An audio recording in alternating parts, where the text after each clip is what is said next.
this devlog, I'll be talking about the development of Mordhau, what we've been working on recently, and what our plans will be for the future leading up to release. We'll start with some of our newest additions to the game, and features that are coming soon. First off, archery. We've been taking our time with this as we want it to feel rewarding for the archer, yet at the same time we don't want players on the receiving end to feel helpless and frustrated. One of the main points of archery is the sway mechanic.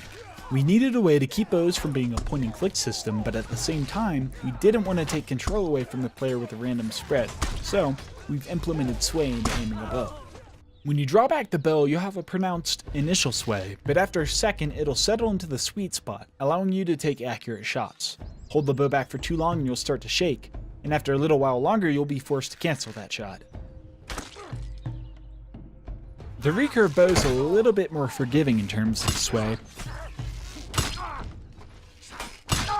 and the longbow is best used for precisely hitting enemies from afar. Meanwhile, the crossbow doesn't have a timing requirement and it can be aimed indefinitely. However, you suffer from no sweet spot and a longer time between shooting. Hitting your target is the first step, but it also matters where you shoot. Armor is important. Landing headshots can be beneficial, but you can maximize your damage output by targeting weaker pieces of armor on players as well.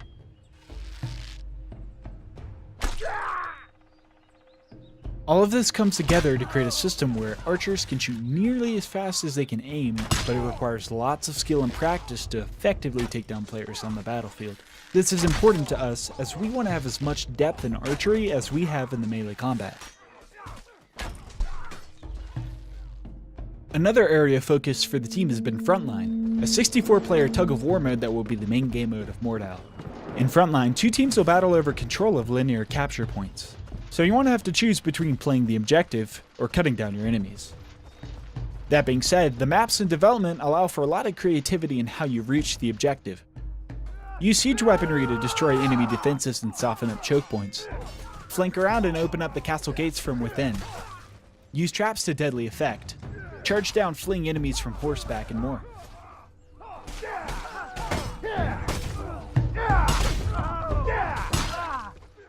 Vehicles have been added to the alpha testing, but they're still being improved, especially horse combat, which can be terrifyingly powerful. Cavalry can charge through multiple opponents, and lances can kill enemies with a single unblockable hit, but this comes at a cost. Get surrounded by your opponents, and you'll be quickly unhorsed and cut to bits.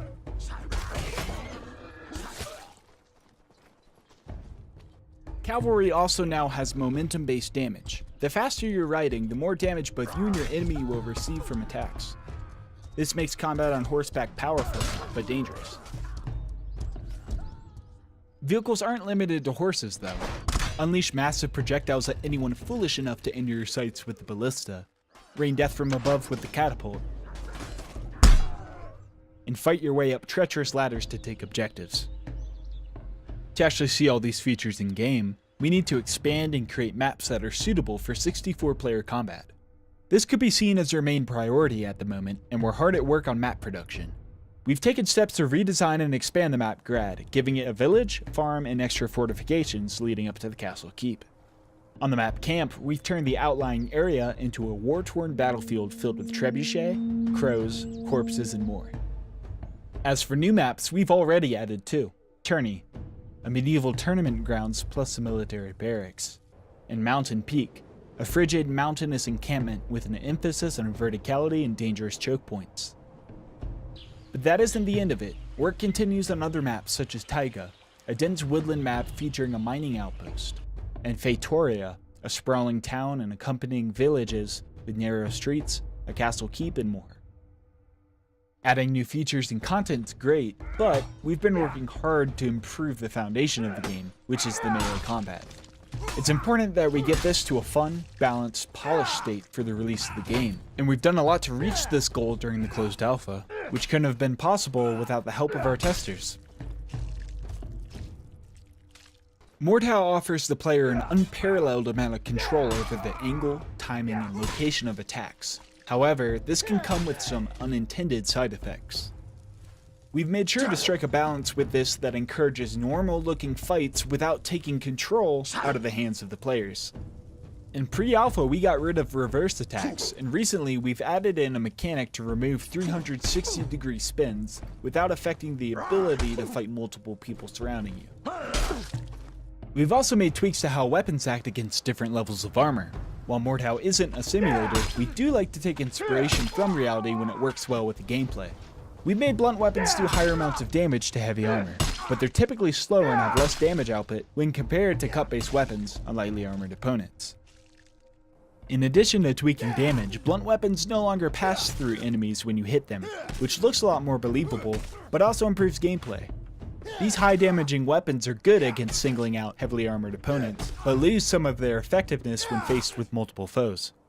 While weapon balance is critical, we've also been hard at work on improving the weight and feel of the combat. We're in the process of adding locational wounds and a more responsive flinch system when being hit. Speaking of equipment, we've added a points-based loadout system. All weapons, armor, and equipment now cost points, so you can choose to wear heavy armor and sacrifice some of the most powerful weapons, run a halberd at the cost of armor, or anything in between. This creates a fun, balanced loadout system without limiting the player to preset classes, and allows more freedom to how you make your warrior.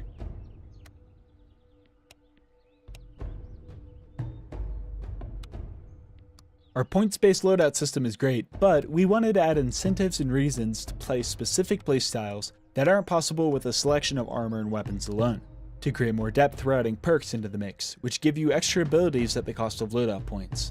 For example, if you just want to mess around, we'll have a peasant perk, restricting you to nearly no armor and makeshift weapons such as farm implements and household tools. With large-scale battles, Mordhau needs to have top-notch mechanics in place for fighting in a chaotic battlefield. One of the changes we've made is to cause friendly attacks to stop when hitting teammates, which discourages friendlies from attacking through you to hit enemies. At the same time, we don't want to punish someone for the actions of their teammates, so we've removed flinch and reduced damage for friendly attacks. This should help to relieve some frustration from teammates not playing at their peak performance, especially when in large-scale 64-player battles. Animations are another front we've been improving. We've already done quite a few adjustments to make attacks feel snappier, as well as procedural lower body animations that make characters look much more rooted when in combat. In addition to this, attacks are now active for less time, and the arc for weapon swings is being improved. These changes not only look better, but also speed up the pace of combat. Netcode hasn't been safe either.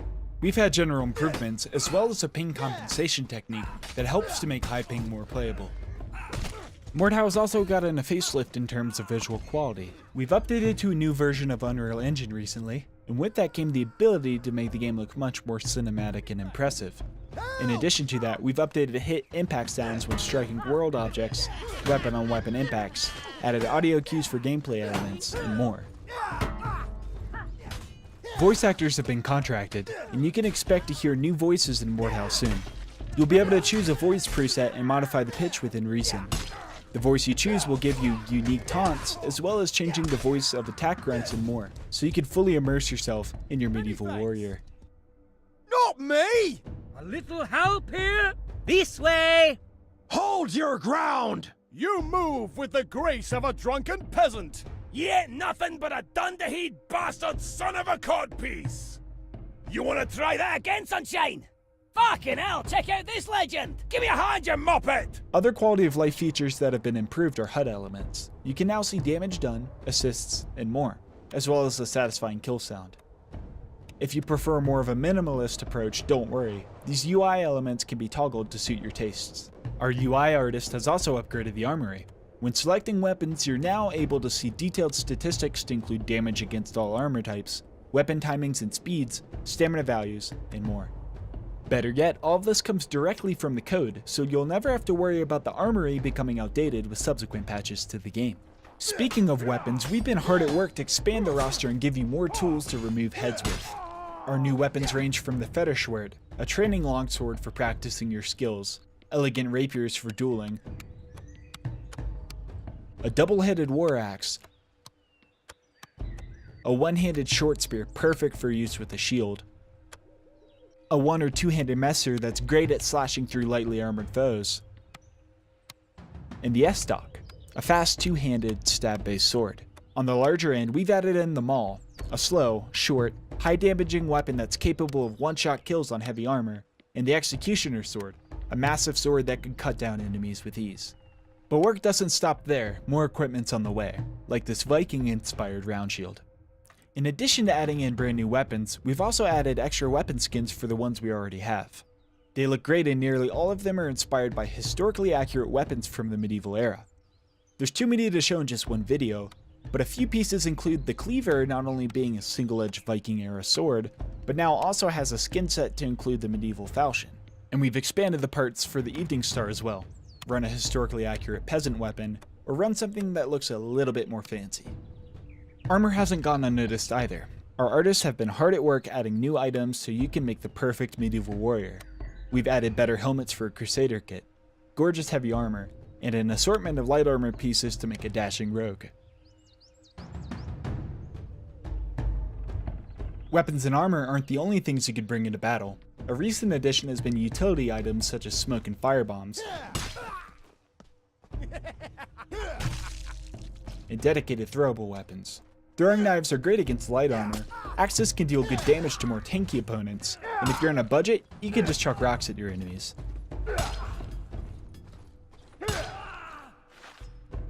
We've just added in the bear trap to the game as well, which can rip the legs off of unsuspecting opponents, or knock you to the ground and leave a nasty scar.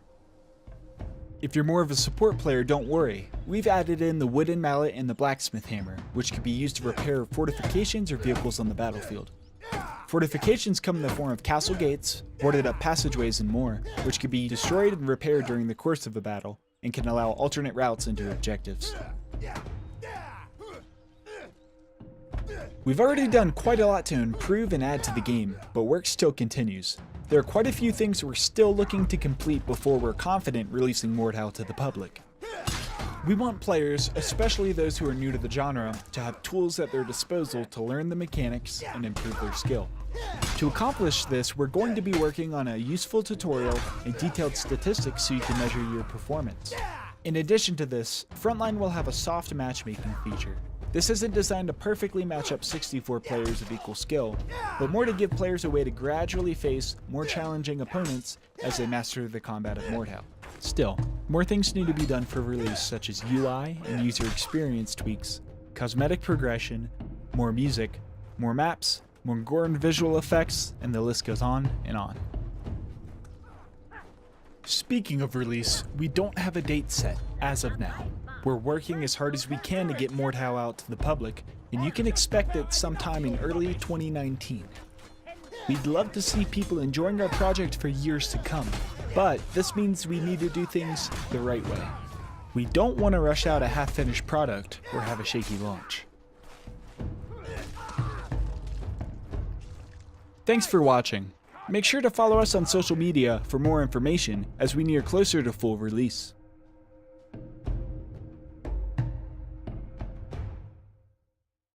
It's time to crack some skulls! Yeah!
Huh.